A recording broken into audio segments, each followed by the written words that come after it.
Hi friends, নমস্কার। Chandrima blog পাঁচমিশালি। আমি কড়াইতে সরিষার তেল দিয়ে দিচ্ছি। এখন রুই মাছ হলুদ আর নুন মাখিয়ে ওটা দিয়ে দিচ্ছি।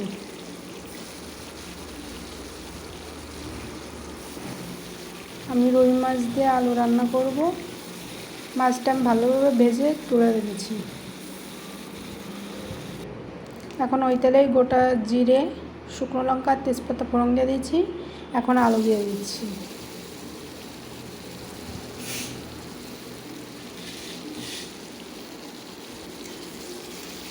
এটা হালকা নাড়াচাড়া করে এখন আমি নুন দিয়ে দিচ্ছি।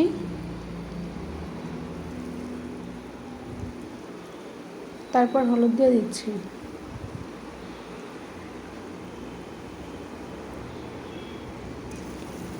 আবারও ভালোভাবে নাড়াচাড়া করে নিচ্ছি। এখন আমি জল দিয়ে দিচ্ছি।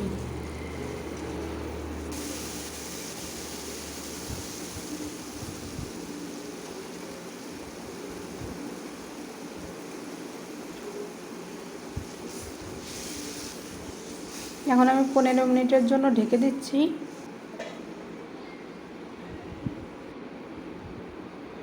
15 মিনিট হয়ে গেছে আমার। দেখতে পাচ্ছ টকবক করে তরকারিটা ফুটে উঠেছে।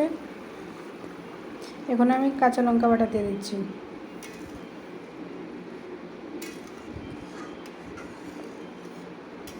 কাঁচা লঙ্কা বাটা দিয়ে আমি ভালোভাবে তরকারিটা নাড়িয়ে দিচ্ছি। যে মাছটা আমি ভেজে নিয়েছিলাম ওই মাছটাই আমি দিয়ে দিচ্ছি।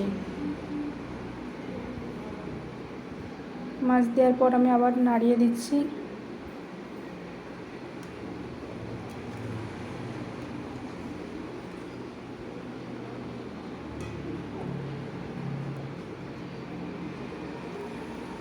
আমি আবার 5 মিনিটের জন্য ঢেকে দিচ্ছি।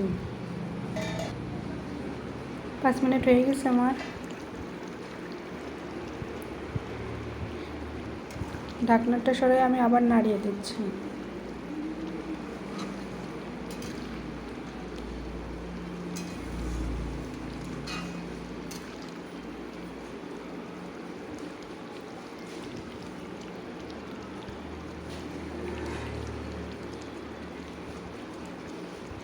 উপর থেকে আমি গরম মশলার কিছুটা গুঁড়ি দিয়ে দিচ্ছি।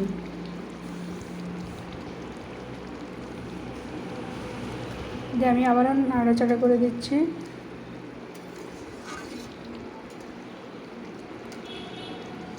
আজকের মতন এখানে ভিডিও শেষ করছি। আমার রান্না হয়ে গেছে। Please my channel subscriber, like, share, comment. Bye bye, tata.